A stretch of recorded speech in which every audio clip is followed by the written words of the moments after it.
For right now, I do want to bring in our legal analyst, Neama Rahmani. He has joined the show throughout this entire trial. Thank you so much for joining us here today on Live Now from Fox. And as I've been sharing here, we do have a lot of viewer questions coming in. So what I did want to do right now is share one of those here and have you answer in real time. So we do have this question. This is saying, is it possible for him to be released today on time served and just probation? Would love to hear your thoughts on that. So yes, and not quite. He should absolutely be released today on bail. He deserves bail. He's not a risk of flight. He's not a danger to the community. He's beaten the most serious charges. I expect Judge Subramanian to do that. But he can't be sentenced today because U.S. probation needs to prepare a pre-sentence report, and that can take months. But he'll be a free man while that process plays out. I was doing some back-of-the-napkin calculations. I think he's probably looking at a range of somewhere maybe between 15 to 21 months. Certainly nowhere near the 10-year maximum that people have been talking about, especially prosecutors. So I expect Combs to get time served or something close to it. That's what he deserved and what will go down as the most expensive prostitution trial in American history. I do want to go off of what you just said, because our next viewer question here, you did just briefly answer, but I think we just a little more clarity here, because here's what one of our viewers wrote in. What would be the longest prison sentence? Could each count be consecutive? And what's the difference? And again, we've been touching on that here throughout the show ever since we did learn the verdict. Can you just break this down a little bit further for our viewers? The longest potential sentence is 20 years, 10 years on each count. The judge could run them consecutively, but everyone talks about the maximum sentence in federal cases. That doesn't matter. What matters is the advisory sentence. So there's the federal sentencing guidelines, and I'm not going to bore you with the math, but just know that back in the day, they used to be mandatory, which meant that judges would have to calculate the range of sentences and they had to stick within that guideline.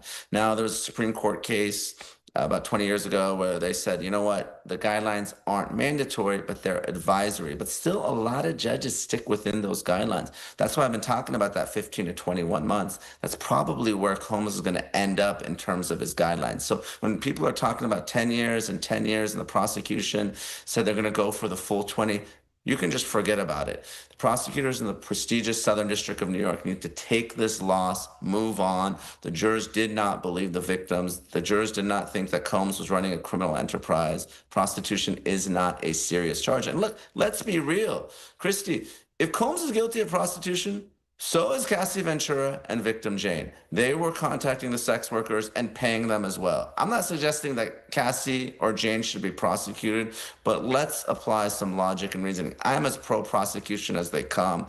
I believed in this case, but the jury has spoken. Combs should be free, and he should get time served or close to it. Going off of that as well here, this other question we're getting in that I was also going to ask you, can Diddy appeal the 2 counts of these charges? He can, but he doesn't have much of a legal leg to stand on. Let's talk about the defense's argument for prostitution. They said that Combs thought he was hiring porn stars and making homemade pornos.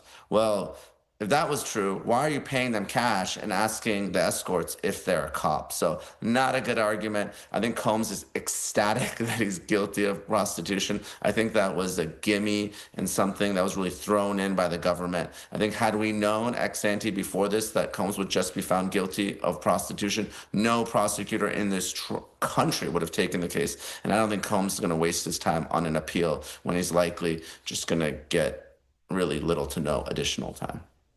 We'll head back to some more viewer questions in a second, but I just wanted to talk to you more about the key legal distinctions that led to the convictions on the 2 counts of transportation for prostitution, but the acquittals of the sex trafficking charges. I want to get into the mind of the jury with all of this, because we know that they were having a difficult decision just the other day, and I feel like now this all came out pretty quickly here this morning. No question. And look, I was on Live Now yesterday and I predicted it. So hopefully we have that tape and we can roll it. So it started, let's just get into the mind of the jurors. We started with day 1, juror 25, saying that he won't deliberate. Well, that led me to believe that he was a defense juror. You know, someone that says, I think he's guilty across the board, isn't going to elicit that type of juror reaction on the first hour and the first day of deliberation. So we had at least one sign that we had one very pro-defense juror, right? Then when the jury returned a very quick verdict yesterday. Now, obviously, we didn't get the verdict yesterday, but they sent a note saying that they were all in agreement on 4 of the 5 counts. I always thought prostitution was in the bag. I thought that there's no way any jury in the world would not find him guilty of prostitution. But I knew the sex charges were weak, and I knew a quick verdict is a defense verdict on those serious charges because there was so much evidence of consent, Christy. Cassie had emails and text messages saying that she loved to get freaky and couldn't wait to do another freak off. Mia never reported the sexual assault to law enforcement. Even during her first meetings with prosecutors, she didn't talk about it.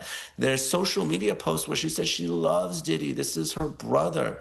And Jane, even though she had some messages saying she didn't want to participate in the hotel nights, she had a transactional relationship. She was an OnlyFans model. She was asking Diddy for money. He's still paying her rent and her legal fees right now. She's getting bags. She's getting jewelry. I think jurors thought, look, here's someone who knew what she was getting herself into. So the victims were discredited and impeached by the defense's cross-examination. So the only possibility for a government win in this case, and I've been saying it all along, was racketeering.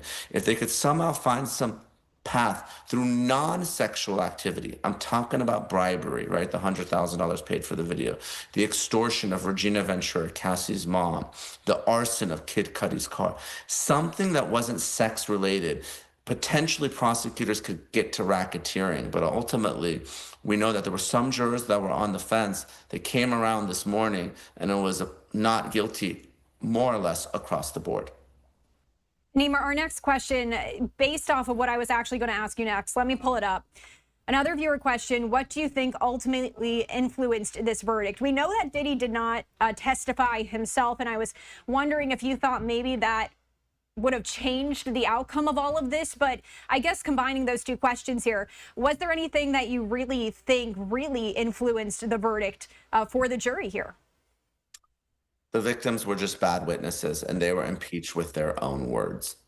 There's a reason that the defense kept playing videos of the freak-offs. I believe that it showed the female victims seemingly enjoying themselves sexually, right? It didn't show the force or coercion. When you have the defense playing the tape and when you have the defense showing the text messages and social media posts and emails where the victims seem like they're willing participants in all this, that is a strong defense case. This is a case that was based entirely upon cross-examining, impeaching, and discrediting the victims. Now, I think the prosecution made a number of fatal errors in this case, and I'm going to tell you what they were. They didn't call Christina Joram, Diddy's chief of staff, right-hand woman. They didn't call D-Rock his security. I'm a former federal prosecutor. I used to prosecute drug cartels. And I could tell you that I always leaned on lower members of the organization to flip on and to testify against the head of the organization. They failed to do so. The government named victims in the indictment, like victim 3 Gina, that didn't even show up at trial. She went MIA. She went sideways. So they didn't even have control over their victims. They filed to bring in these prior bad acts witnesses. They didn't call any of them. If I was the government, what I would have done is this. I would have brought on maybe a minor victim because, of course, minors can't consent to sexual activity. I would have brought victims that were one-offs, that didn't have a romantic or personal or long relationship with Diddy because they wouldn't have these emails and text messages. I'm not saying that would have changed the result, but potentially there would have been a chance to get some convictions here. Really poor presentation by the government in this case, which I've been critical throughout. And we're going to bring in one more question here because I know we got to let you go. From the 2 counts he was found guilty of, which one have been a harsher sentence of the 2? But we do know those 2 counts here were essentially the same thing. Can you break that down for us? I think some people are a little bit confused on the 2 that he was found guilty for. Is that correct? Yeah, it's essentially prostitution for Cassie and prostitution for Jane. Same thing with the sex trafficking was sex trafficking of Cassie, sex trafficking of Jane. So neither is harsher than the other. Again, there's the possibility the judge runs them consecutively or back to back. I think the right thing to do would be to merge them, run them concurrently at the same time. Again, it's just prostitution. I'm not saying that prostitution should be legal or shouldn't be a crime, but to make a federal case out of prostitution and to do it for the span of 2 months does not make sense. And I think Combs deservedly should get time served and should be a free man. Neama, one of my last questions for you here is, what does the future of Sean Diddy Combs' career look like? We've seen in the past celebrity trials when we saw Johnny Depp and Amber Heard, we've seen these other celebrity trials unfold here. In terms of the future of his career, what is that looking like, and how has all of this compared to those other trials we have seen in the past? I don't think it's good because people can't unsee that 2016 video of him beating Cassie. I mean, let's be real. And the defense admitted it. Combs is a violent, abusive person. And I think that that is going to tarnish his reputation. Now, he's going to be a free man and he deserves to be free. And they did a good job walking a line between the physical violence and the sexual activity. And I think there's certain people that do believe that he is a sex trafficker and someone that should be spending significant time in federal prison. So I think his reputation has taken a huge hit. I think financially he was reportedly worth, upwards of $1 billion. He's probably worth hundreds of millions of dollars now. He spent a lot of money on legal fees, and he, of course, has to face those civil lawsuits. But I also have to answer the question with respect to Cassie and Mia and Jane and victims of sexual assault and abuse everywhere. I mean, Christy, imagine going to court, testifying that you had to take drugs to the point of throwing up, that you were urinated on, including in your mouth, that you had to have sex when you're menstruating and you had a UTI, and the jurors didn't believe you. I think this is going to be a significant setback and have a chilling effect for victims of sex abuse, because they're going to have to relive their trauma in a very public way. And guess what? People might not believe them. So I think that's the bigger takeaway here.